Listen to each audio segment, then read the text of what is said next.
Voting വല്ലാതെ നീളുന്നു എന്നുള്ള എസ്കേനോട് മേപ്പാടിലെ ബൂത്താണത്. വെള്ളം ഭക്ഷണത്തിനുള്ള സംവിധാനം ഉണ്ടാക്കാം. ഇപ്പൊ നമുക്ക് അതെ വെള്ളത്തിനും ഭക്ഷണത്തിനുള്ള സംവിധാനം ഉണ്ടാക്കാം.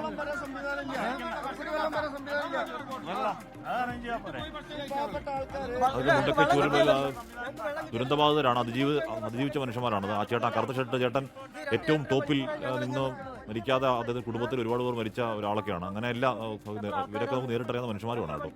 അപ്പോൾ അവിടെ ആ മേപ്പാടി ബൂത്തിൽ ഒരുപാട് സമയമായി പോളിംഗ് വളരെ മന്ദഗതിയിലാണ്. അവിടെ വരുന്നവർക്ക് മണിക്കൂറുകൾ ക്യൂ നിൽക്കേണ്ടി വരുന്നു എന്ന പരാതി നേരത്തെ ഉയർന്നു. അത് ഒരു പ്രതിഷേധത്തിൻ്റെ രൂപത്തിലേക്ക് മാറുകയാണ്. ആൾക്കാർ അവിടെ പ്രതിഷേധിക്കുകയാണ്. ഇപ്പോൾ കുടിവെള്ളം അടക്കം ഏർപ്പാട് ചെയ്യാം. വലിയ ചൂട്, ഭീകരമായ ചൂടാണ് ആ മേഖലകളിലൊക്കെ. അപ്പോൾ വലിയ ക്യൂ, നമുക്കിപ്പോൾ തന്നെ അതിൽ നോക്കിയാൽ നീണ്ട ക്യൂ കാണാം. വളരെ മന്ദഗതിയിലാണ് അവിടെ. പോളിംഗ് തടസ്സപ്പെട്ടിട്ടില്ല, പക്ഷേ വോട്ടെടുപ്പ് നടക്കുന്നത് വളരെ മന്ദഗതിയിലാണ്. അതുകൊണ്ടാണ് ക്യൂ അത്ര നീളുന്നത്. അവിടെ നിൽക്കുന്നവർ ഏകദേശം 3-3.5 മണിക്കൂറായി ക്യൂവിൽ നിൽക്കുന്ന ആൾക്കാരൊക്കെ ഉണ്ട്. അപ്പോൾ അവർ അസ്വസ്ഥമാവുന്നതിൽ കുറ്റം പറയാൻ കഴിയില്ല. അപ്പോൾ അതെന്താണ് പ്രശ്നം എന്ന് അടക്കം കൊണ്ട് പരിഹരിക്കേണ്ടതുണ്ട്. എന്തായാലും കാളിദാസൻ ദേവദത്തം തുടരുന്നു. കാളിദാസൻ, ഇത് എന്തുകൊണ്ടാണ് അവിടെ മന്ദഗതിയിലാവുന്നത്? കുറേ സമയമായി ആ പരാതി ഉണ്ടല്ലോ, അത് പരിഹരിക്കാൻ കഴിയാത്ത എന്താണ്?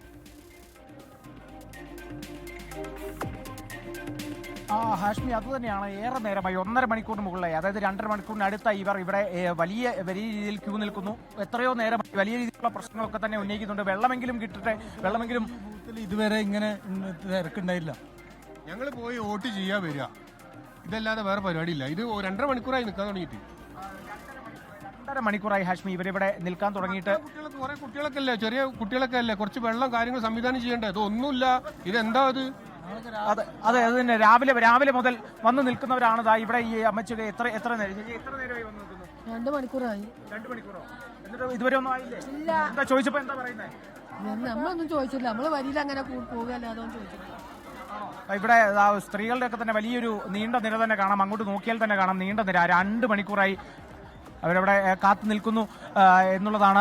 ഇപ്പോൾ ഇവിടെ സ്ഥാനാർത്ഥികളടക്കം, ഇരു സ്ഥാനാർത്ഥികളും, LDF UDF സ്ഥാനാർത്ഥികളടക്കം ഈ ഒരു ഭാഗത്തുണ്ട്. ഈ ഒരു പ്രശ്നപരിഹാരത്തിന് എത്രയും വേഗം പ്രശ്നപരിഹാരത്തിലേക്ക് കടക്കണമെന്നുള്ളതാണ് സ്ഥാനാർത്ഥികളും അടക്കം തന്നെ ഉന്നയിക്കുന്ന ആവശ്യമെന്നുള്ളത്. വളരെ പെട്ടെന്ന് തന്നെ ഈ ഒരു പ്രശ്നം പരിഹാരത്തിലേക്ക് എത്തും എന്നുള്ളതും കൂടിയാണ് സ്ഥാനാർത്ഥികൾ അറിയിച്ചിരിക്കുന്നത്. അതിനുവേണ്ടി അധികൃതരെ തന്നെ ബന്ധപ്പെട്ടുകൊണ്ടിരിക്കുകയാണ് ഹാഷ്മി. സിദ്ദിഖ് അടക്കം സ്ഥാനാർത്ഥികൾ അവിടെ ഉണ്ട്. അവിടെ വോട്ടർമാരുടെ നീണ്ട നിര, അതിന് കാരണം വോട്ടും മന്ദഗതിയിലാവുന്നു എന്നുള്ളതാണ്. അതിനി ഉദ്യോഗസ്ഥരുടെ പരിചയക്കുറവാണോ, ഈ മെഷീൻ്റെ വല്ല പ്രശ്നം? മെഷീൻ്റെ പ്രശ്നമാകാൻ വഴിയില്ല. ചിലപ്പോൾ നേരത്തെ കഴിഞ്ഞ തെരഞ്ഞെടുപ്പുകളിലൊക്കെ ഉദ്യോഗസ്ഥരുടെ ചില പരിചയക്കുറവുണ്ടെന്നുണ്ടെങ്കിൽ അത് അഡീഷണൽ ജാഗ്രത എടുക്കുന്നത് കാരണം കുറച്ച് മന്ദഗതിയിലാവാറുണ്ട്. ഇനി അതാണ് പ്രശ്നം. കാര്യം ഇവർ കുറേ അധികം സമയമായി, 2-3 മണിക്കൂറായി കാത്തു നിൽക്കുന്നവരാണ്. പെട്ടെന്ന് പ്രശ്നം പരിഹരിക്കപ്പെട്ടു. നോക്കൂ, അവിടെ അതിന് നീളം വരാന്തയിൽ അങ്ങേയറ്റം വരെ, കണ്ടെത്താ ദൂരത്തോളം അങ്ങേയറ്റം വരെ വോട്ടർമാരുടെ നീണ്ടനിര. അത് നീണ്ടനിര ഉണ്ടാകുന്ന ആളുകൾ വളരെ സുഖമായി ഒന്ന് വോട്ട് രേഖപ്പെടുത്തി പോകാൻ കഴിയാത്ത സാഹചര്യം ഉണ്ടാകുമ്പോഴാണ് അത്രയും വലിയ നിര ഉണ്ടാകുന്നത്.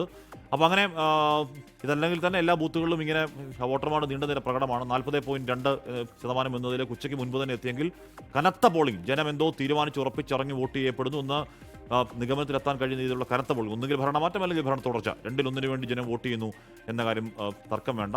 ഒരു അമ്മ, നല്ല പ്രായമുള്ള ഒരു അമ്മ വീൽ ചെയറിലേക്ക് അങ്ങോട്ട്, ഇതും ജനാധിപത്യത്തിന്റെ മനോഹരമായ കാഴ്ചകളിലൊന്നാണ്.